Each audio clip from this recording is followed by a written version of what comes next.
Yo, magandang araw na dito tayo ngayon sa ospital kasi hinimatay si Mikmik kaninang alas 9 ng umaga. Ayan siya. Dito kami ngayon sa ospital. Ayan o. Hinimatay siya si Chichay kanina, bumibiyahe kami. Sabi niya, bili daw ng biskwit, baka daw himatayin din siya. Ayan. Ayan si Mikmik, tumatawa na.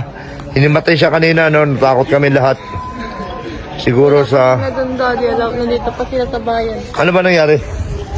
Basta nagpagtayo ko, ay di ba galing ako school, tapos nahilo na ako. Pag-uwi ko, kaya umuwi ako, nahilo ako, pumunta ko sa bahay, bumalik ako. Ano naramdaman mo? Bakit ka nahilo? Anong hilo? Na blanco? Ganon? Blanco. Ayun. Tapos bigla na, umupo ako yun. Pagtayo ko ulit, yun na, yun ako natumba. Hindi ko na alam, tumunod. Blanco siya, siguro tingin ko high blood to eh. Ngayon, bawal daw i-video yung mga empleyado dito sa ospital.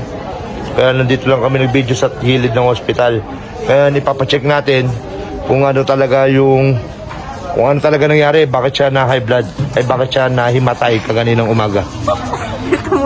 Chichay, ka dito.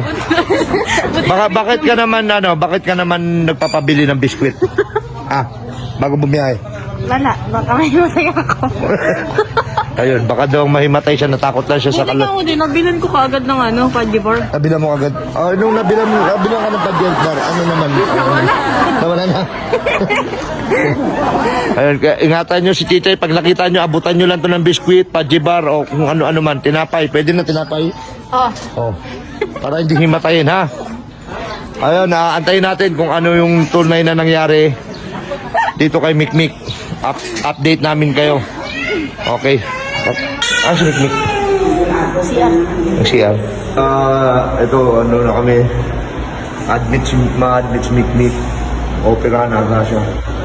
Andito kami ngayon sa pharmacy para kunin lahat ng mga pangailangan na gagamitin sa operasyon. Ayun, sana maging successful ang operasyon. Diyos, sana maging maayos ang operasyon. May kinakabahan ka hindi? Kinakabahan siya kasi first time niya to eh. Pero kung magpapatins kasi baka pagka natins ka, may matayin ka na naman. Isipin mo lang lang to, parang injection lang din. Tapos injection naman niya tapos ka na doon yung... may maling ka pa rin, wala ka mararamdaman na. Ayun, anesthesia. Kaya kaya mo yan, kung matatakot at kakakabahan, kung matitins, ang isipin mo yan dito, kailangan gumaling ka na. Kung gawin natin daw, kumaling tayo na pagkiraan ka para gumaling ka. Para next time, hindi ka na ingatayin o kung ano-ano man. Kaya siya operahin ang mga malang followers and nahihirapan po siyang dumumi. Masakit lagi yung tiyan niya. Kaya ngayon, ito na yung pagkakataon namin. Para gumaling na siya.